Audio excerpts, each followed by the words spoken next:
මම දකින විදිහට නෙවෙයි මේක දකින්න ඕන අනුර කුමාර දිසානායක මහත්මයායි අධිකරණ ඇමති හර්ෂණ නානායක්කාරමා. මොකද 2024 සැප්තැම්බර් මාසයේ 21 වෙනිදාට පෙර ඒ අය මේ රටට කිව්වා එතෙක් පැවති 76 අවුරුදු පාලනය දූෂිතයි. ඒ වගේම වගකීමක් නැහැ, ජනතාවට වගවීමක් නැහැ. මහර සිද්ධිය ඇති වුණාම කොවිඩ් එක කාලේ ඒ ඇමතිවරයා ඉල්ලා අස්විය යුතුයි. කොමිෂන් දාලා වැඩක් නැහැ. තිය යටපත් කරන්න ඕනේ. සිරකාරයොත් ඒ වගේම බන්ධනාගාර නිලධාරීනුත් කියන්නේ ඒගොල්ලන්ගේ ආරක්ෂාව ආණ්ඩුව යටතේ තියෙන දෙයක්. ආණ්ඩුවේහි වගකීම අරගෙන ඇමතිවරයා ඉල්ලා අස්විය යුතුයි. ඒක තමයි උසස් සදාචාරයේ උසස් දේශපාලන සංස්කෘතිය කියලා එතුමන්ලා කිව්වා. ඒ වගේම අතීත සංස්කෘතිය තමයි මේ වගේ වෙලාවක කොමිෂන් එකක් දාලා මේක යට ගහලා පහළ නිලධාරියෙක් කරා මේක යවලා ඇමතිවරු තමන්ගේ බලය රැකගනි. ඒ නිසා එයා ඉදිරියේ තියෙන්නේ 2024 සැප්තැම්බර් 21කට කලින් තිබුණාය කියන දූෂිත නීතිය නමන බලලෝභී. ඒ වගේම පුංචි මිනිස්සුන්ට වරදපටවන වගවීමවත් වගකීමවත් නැති ඒ 76 වසරක දේශපාලන සංස්කෘතියේමද යන්නේ. එහෙම නැත්නම් ඒ අය මේ රටේ ජනතාවට කියපු ඒ වැදගත් උත්තරීතර දේශපාලන සංස්කෘතියට අනුව වගකීමයි වගවීමයි අරගෙන ඉල්ලා අස් වෙනවද කියලා තීරණය කරන්න ඕනේ. ඒගොල්ලෝ මිසක් අපි නෙවෙයි ඒ ගැන තීරණය කළ යුත්තේ. මේ රටේ මහ ජනතාවට තීරණය කරන්න පුළුවන් කොමිෂන් දාලා පොඩි මිනිහෙක් කරහා මේක පිට කරලා ඇඟ බේර ගන්න හදනවා නම් ඇමතිවරයා අර 76 අවුරුදු සාපය 78 අවුරුදු සාපයක් කියන එක ජනතාව තීරණය කරයි. බන්ධනාගාරවල 43000ක් ඉන්නවා කියලා තියෙනවා. 12000ටයි තියෙන්නේ පහසුකම්. ඒ වගේම බන්ධනාගාර ගත වෙලා ඉන්න අයගෙන් 33000ක්ම රිමාන්ඩ් සැකකරුවෝ. අනික් අය තමයි ස්ථිර දඬුවම් විඳින අය. ඉතින් ස්ථිර දඬුවම් විඳින අයට පහසුකම් තියෙන බන්ධනාගාර පද්ධතියක් තමයි තියෙන්නේ. ඉතින් ඒකට මේ රිමාන්ඩ් බන්ධනාගාරය ගෙනල්ලා අති විශාල තදබදයක් ඇති කරලා තියෙනවා. තාම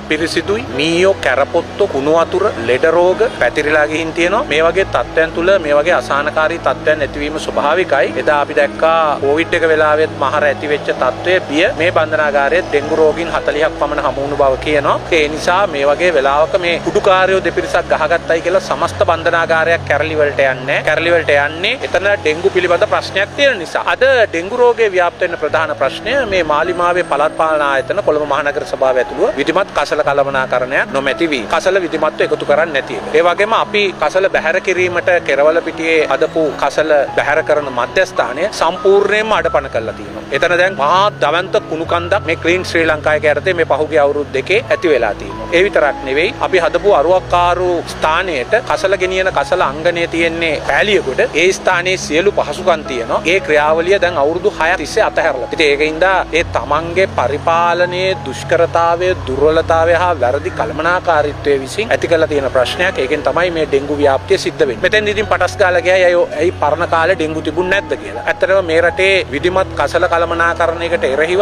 හැම වෙලාවෙම උද්ඝෝෂණ පවත්වලා ඒ විධිමත් කසල කළමනාකරණ ව්‍යාපෘති නතර කළේ වග ව්‍යාපෘතියේ ඉඳන් 1997 ඔය බ්ලූ මැන්ඩෝල් කුණු කන්ද, ඒ වගේම මට්ටක්කුලි කුණු කන්ද, වෙරහැර කුණු කන්ද ඇති කළේ අනුර කුමාර දිසානායක මහත්තයාගේ නායකත්වයෙන් යුතු ජනතා විමුක්ති පෙරමුණේ විරෝධතා නිසා. කෙරවල පිටියේ විදුලිය නිපදවන ව්‍යාපෘතියටත් විරුද්ධ වුණා. මුල්ගල දින දවසෙත් ගල් ගැහුවා. ඒ වගේම අරුවක්කාරු ව්‍යාපෘතිය දැන් අගමැතිතුමිය ගිහිල්ලා හොඳයි කිව්වට එදා ඒකට විරුද්ධව විශාල විරෝධතාවක් ගෙනිච්චා. ඒකට කසල ගෙනිච්ච කොළඹ නගර සභාවේ වාහන වලට ගල් මුල් වලින් පහර දුන්නා. මේ වගේ ගොඩාක් වැඩ කරා. එහෙම වැඩ කරපු අය මේ දැනටමත් ගොඩ නැගිලා තියෙන මේ පද්ධති ටික ක්‍රියාත්මක කරන්න කියලා මම ඉල්ලනවා. ඒ වගේම එතුමන්ලට ඒක කරගන්න බැරි නම් අපි ලෑස්ති ස්වේච්ඡාවෙන් සහාය දීලා ඒ කටයුතු අවශ්‍ය